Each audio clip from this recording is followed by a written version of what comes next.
Episode 2 starts with a flashback set in Indonesia. At the very early stages of the infection, a couple of soldiers enter a diner looking for a mycologist to check on a test they have on a lab and a body they have collected. The first human body they have retrieved, infected with the cordyceps fungus. The person appeared in a flour and grain factory attacking workers and was trapped in a bathroom until the police arrived and took care of things. When asked about the possibility of a vaccine, the mycologist's response is, Dan tidak ada vaksin. and her own solution is bomb. Bomb the city and everyone in it. This is a pretty good start to the episode. Just like the previous intro, it introduces characters we will not see after this, and it lasts more than double. But the information given in this intro is more connected to the plot and the world than anything the talk show had to offer. While in the talk show, all the information conveyed was how a certain type of fungal pandemic will be bad and little else. Here we get to see an infected from up close, a reason why the city looks so devastated, know the epicenter of the infection, and some of the early events. That being said, there is an element reinforced in both intros. There is no vaccine. And if that pattern continues to be reinforced, it might retroactively justify the intro from the first episode. Now, we continue from where we left off in the previous episode. The main characters have been in charge with escorting this girl from the quarantine zone to the state house in exchange for resources. While sneaking out of the quarantine zone, they get confronted by a soldier introduced earlier in that episode. The soldier scans them to check for infection. After a convoluted turn of events that was better in the game, Joel has a PTSD episode and punches the guy to death. The scanner reveals Ellie is infected, but her injury is not getting worse. They're not in the best situation to talk about this, so Joel grabs the dead man's rifle and they all move out from the zone. Episode 2 is an improvement to the previous one in many regards. Some of the complaints from the previous episode are either less or non-present here. For example, one of my points of contention with the previous episode was Belarante's acting. The physical aspect especially for the most part. It also made a few things weirder on what emotion was Ellie supposed to be transmitting or feeling at certain given times. Add to this, the weird over-fixation with the knife that makes her act like a complete lunatic at certain points, and you get the most confusing scene in this aspect. In this episode, her acting feels better. Her voice is still on point, and the interactions and banter between Ellie, Joel and Tess is more engaging and natural than previously, which is good. This whole episode has just the three of them as the entire focus once the intro is over. With the character interactions, we get the information that the Fireflies are going to try to find a cure by studying whatever is making Ellie immune. That this is not the first time Joel hears this story, being jaded at this point, and that, regardless of also hearing it many times, Tess is more receptive to the possibility. Joel in particular is very much close to giving any personal information. Pass. No more questions about me. And his hand is kinda funky from that last encounter. Good detail. The episode itself is very straightforward. The team has to get to the state house, which is relatively close, but all the fallen buildings force them to take alternative paths. Long way or short way? During that traversal, the character interactions, the little pieces of world building, the beautiful cinematography, and the looming danger around keep the episode interesting the entire way through.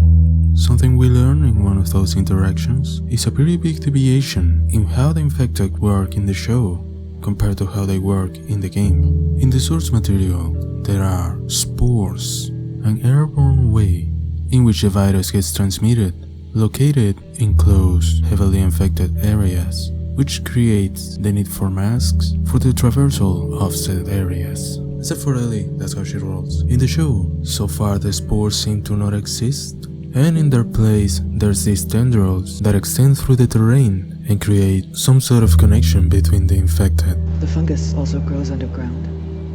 You step on a patch of cordyceps in one place, and you can wake a dozen infected from somewhere else. It is confusing. These tendrils are also inside their bodies.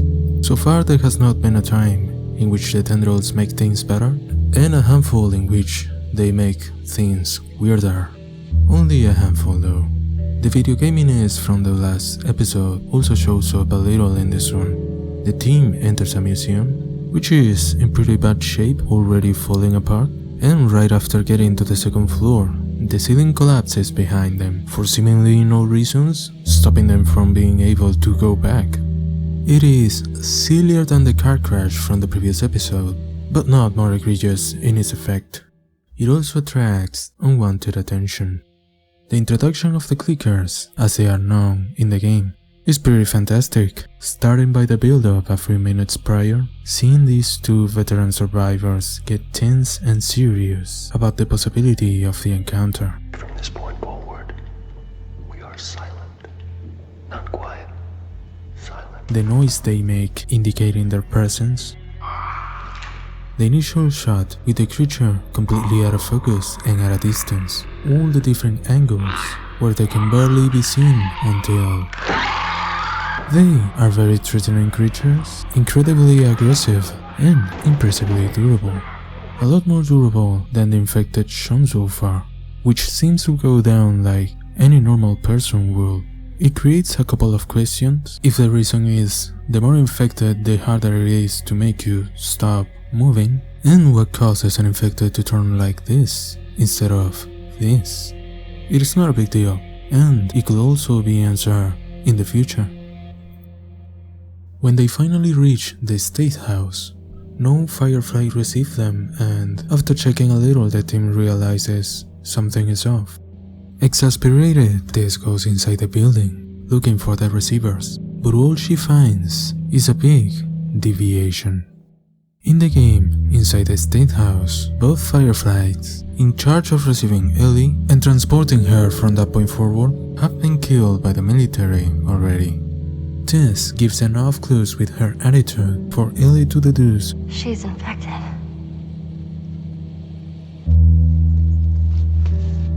Oh, Christ. Oops, right? Tess asks Joel to continue with the mission, hinting at some sort of atonement for past deeds they have done. Really? Guess what? We're shitty people, Joel. It's been that way for a long time. No, we are survivors. This is our chance. After the militia from the QZ reaches to them, Tess stays for one last stand and buys some time for Joel and Ellie. And with one last breath, the scene is over. We don't see her last stand, we only hear it, and only take one last peek at the aftermath. The reason why I explain this is to contrast it with the show's version. Without a doubt, the worst part of the episode. The two Fireflies are found dead, and this time the infected are the responsible. One of them got bit. The healthy ones fought the sick ones. Everyone lost. Well, not the most fortunate or competent ones. The revelation goes pretty one-to-one. Oops. Hint at past deeds included. And you said everything right. All the shit we did. Only changing their next destination. In the game, Joel does know where Tommy is, and that's their next goal. Tommy's a former Firefly, he might be able to take care of things. The logic checks out. In the show, that is obviously not an option. Their next destination is going to Bill and Frank, with the same intention. I need you to get her to Bill and Frank's. One of the infected comes back to life and gets killed right where he can touch the tendrils, attracting all the infected previously seen in the episode. I guess they can touch the tendrils without causing confusion. And getting ready for her last stand, Tess spills all the gasoline she can get, drops grenades all over the floor, and gives a silent goodbye to Joel. But there is no cut. The scene continues. Tess tries turning on a lighter while a huge amount of infected cross past her. One of the infected notices she's there and walks to her position close enough for this unnecessary display of body horror to happen. She manages to turn on the lighter in the last second And all of this is unnecessary. The most consistent issue I can find in this show so far is that the changes made from the source material are a coin flip between welcome additions and completely baffling ones.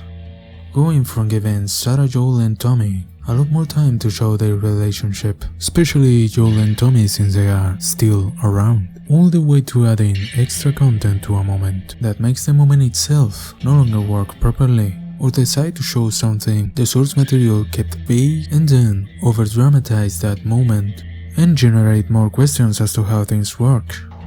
They could have cut.